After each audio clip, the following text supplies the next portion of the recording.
Assalamualaikum warahmatullahi wabarakatuh. Saya ucapkan selamat pagi, selamat siang, dan selamat malam untuk penonton semua.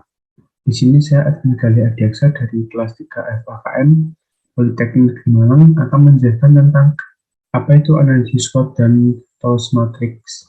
Langsung saja kita mulai. Yang pertama yaitu pengertian dari analisis SWOT. Analisis SWOT merupakan metode perencanaan strategis yang digunakan untuk mengevaluasi kekuatan atau strengths, kelemahan atau weakness, peluang atau opportunities, dan ancaman atau threat dalam suatu proyek atau suatu spekulasi bisnis. Keempat faktor itulah yang membentuk akronim SWOT. Itu merupakan definisi umum dari analisis SWOT.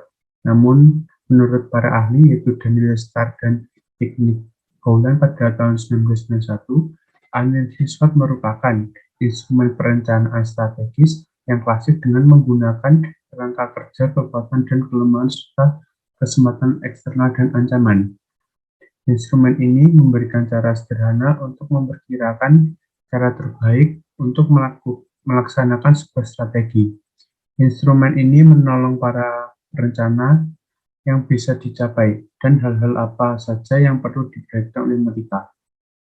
Hasil dari analisis SWOT itu sendiri biasanya berupa arahan atau rekomendasi untuk mempertahankan kekuatan dan menambah keuntungan dari peluang yang ada, sambil mengurangi kekurangan dan menghindari ancaman. Jika digunakan dengan benar, analisis SWOT akan membantu kita untuk melihat sisi-sisi yang terlupakan atau tidak terlihat selama ini. Analisis ini bersifat deskriptif dan terkadang akan sangat subjektif, karena bisa jadi dua orang yang menganalisis sebuah organisasi akan memandang berbeda keempat bagian tersebut. Hal ini wajar terjadi karena analisis SWOT adalah sebuah analisis yang akan memberikan output berupa arahan dan tidak memberikan solusi dalam sebuah permasalahan. Oke, yang selanjutnya yaitu faktor-faktor analisis SWOT. Analisis SWOT memberikan informasi untuk membantu dalam hal mencocokkan perusahaan, sumber daya, dan kemampuan untuk menganalisa kompetitif lingkungan di mana bidang perusahaan tersebut bergerak. Informasi tersebut dibuat berdasarkan peruntukan strategi dan seleksi. Berikut ini merupakan analisis SWOT yang terdiri dari 4 faktor. Yang pertama yaitu kekuatan atau strength. Sebuah kekuatan perusahaan adalah sumber daya dan kemampuan yang dapat digunakan sebagai dasar untuk mengembangkan competitive advantage. Contoh dari kekuatan tersebut meliputi yang pertama yaitu hak paten, yang kedua nama merek yang kuat, ketiga reputasi yang baik di mata para pelanggan, yang empat adalah keuntungan biaya operasional, yang kelima yaitu akses eksklusif dalam sumber daya alam kelas tinggi, dan yang terakhir yaitu akses yang menguntungkan di jaringan distribusi. Untuk yang selanjutnya yaitu kelemahan atau weakness. Kelemahan adalah suatu yang menyebabkan satu perusahaan kalah bersaing dengan perusahaan lain. Dalam beberapa kasus, kelemahan bagi untuk satu perusahaan mungkin merupakan suatu kekuatan bagi perusahaan lainnya.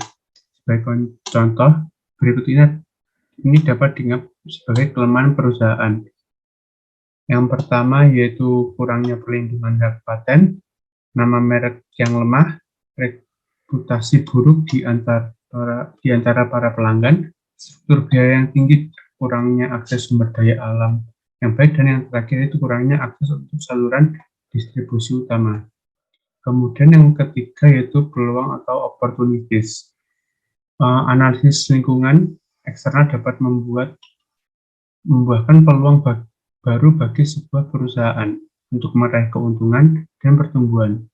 Beberapa contoh kesempatan tersebut adalah yang pertama yaitu kebutuhan pelanggan yang tidak dipenuhi, yang kedua kedatangan teknologi baru, yang ketiga pelonggaran peraturan, dan yang terakhir atau yang keempat yaitu penghapusan hambatan perdagangan internasional. Untuk faktor-faktor analisis SWOT yang terakhir yaitu adalah ancaman atau threat. yang merupakan perubahan dalam lingkungan eksternal juga dapat menghindarkan ancaman bagi perusahaan. Di bawah ini merupakan beberapa contoh ancaman, yaitu yang pertama perubahan selera konsumen dari produk-produk perusahaan, yang kedua munculnya produk pengganti, yang ketiga peraturan baru, dan yang terakhir peningkatan hambatan perdagangan.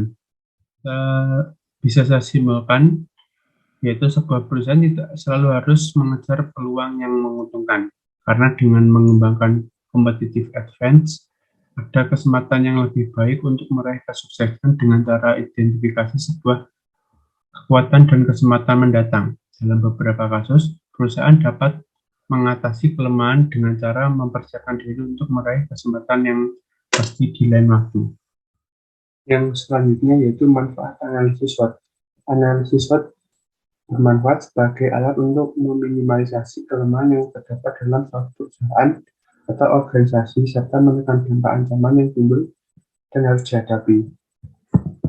Selain itu, manfaat analisis SWOT untuk melihat suatu topik ataupun suatu permasalahan dari 4 sisi yang berbeda.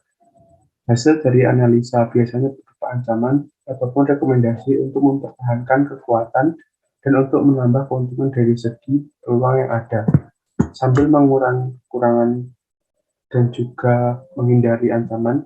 Jika dilakukan dengan benar, analisis ini akan membantu untuk melihat sisi yang terlupakan atau yang tidak terlihat selama ini. Yang selanjutnya yaitu kegunaan analisis SWOT.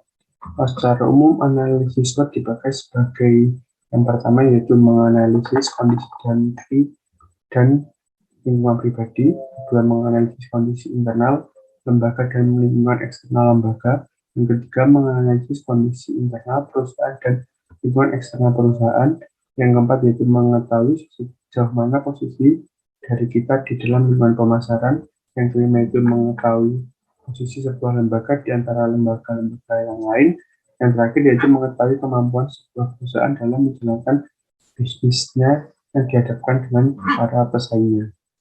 Kemudian hubungan antara strength, weakness, opportunities, dan threat dalam analisis SWOT. Menurut saya tahun 2013 menggambarkan hubungan antara strength, weakness, opportunities, dan threat dalam analisis SWOT adalah yang pertama yaitu kekuatan dan kelemahan. Hal yang menjadi offset dari kekuatan adalah kelemahan, sehingga sama dengan kekuatan. Tidak semua kelemahan dari institusi harus dipaksa untuk diperbaiki, terutama untuk hal yang tidak berpengaruh pada lingkungan sekitar. Yang kedua yaitu peluang dan ancaman, yaitu suatu instansi dikaitkan unggul jika memiliki market opportunity yang besar dan market threat yang kecil. Selanjutnya, suatu institusi dikatakan spekulatif jika menjadi big opportunity dan threat pada saat yang sama. Yang ketiga itu suatu institusi dikatakan mature jika memiliki low opportunity dan low threat. Yang terakhir yaitu suatu institusi dikatakan introvert jika memiliki low opportunity dan high threat. Yang selanjutnya yaitu sebab kedua yaitu Towers Matrix. Towers Matrix adalah analisis perubahan, yaitu mencoba memaksimalkan analisa faktor internal dan faktor eksternal. Towers diawali dengan analisis TO yaitu threat dan opportunities yang merupakan faktor eksternal pada saat ini atau yang akan datang. Setelah itu baru WS atau weakness dan strength yang merupakan faktor internal pada saat ini.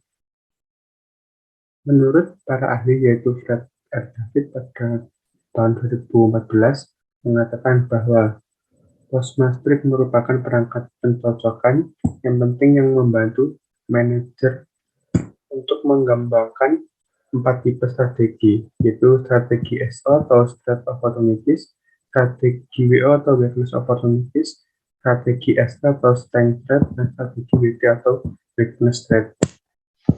Kemudian pada analisis Towers analisis diawali dari mengeksplorasi pemikiran atau hal-hal yang akan datang atau hal yang lebih dinamis, yaitu faktor eksternal terlebih dahulu, baru dikaitkan dengan faktor internal.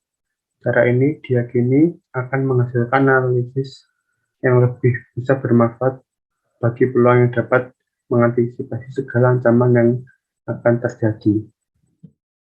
Yang selanjutnya adalah teknik penyusuan TOS matrix. Yang pertama itu menjagakan semua peluang eksternal perusahaan.